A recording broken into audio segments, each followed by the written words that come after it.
একটা সার্কিট তৈরি করার ক্ষেত্রে আমাদের কি কি জিনিস প্রয়োজন?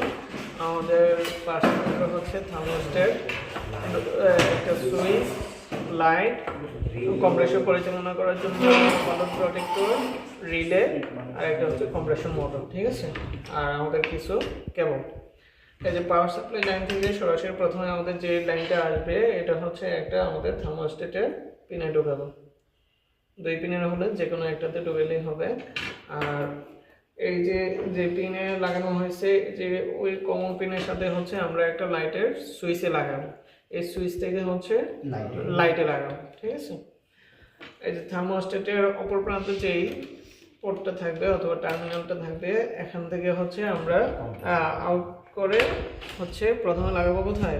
ওভারলোড প্রোটেক্টরে। ওভারলোড প্রোটেক্টর থেকে সংযোগ হবে কিসের সাথে? কম্প্রেসরের এই যে কমন পিনের সাথে সংযোগ হবে। ঠিক আছে, এখন বাকি থাকে কি? নিউট্রাল। এই নিউট্রালের যে কেবলটা আছে এটা হচ্ছে আমাদের একটা লাইটের সংযোগ হবে।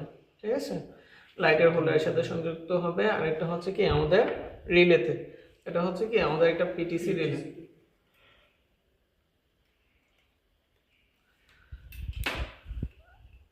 রিলেটার কোন পাশে সংযোগ হবে? যে পাশে হচ্ছে টার্মিনালের হচ্ছে রানিং পোর্ট থাকে, ঠিক ওই পাশে হচ্ছে নিউট্রালটা সংযোগ হবে।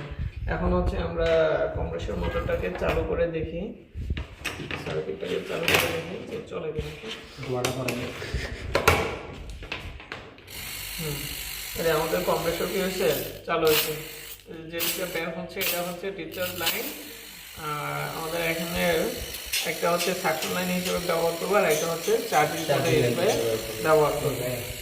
আর এই সুইচের মাধ্যমে আমরা কি করতে পারি? লাইটটাকে অন অফ করতে পারি। ঠিক আছে,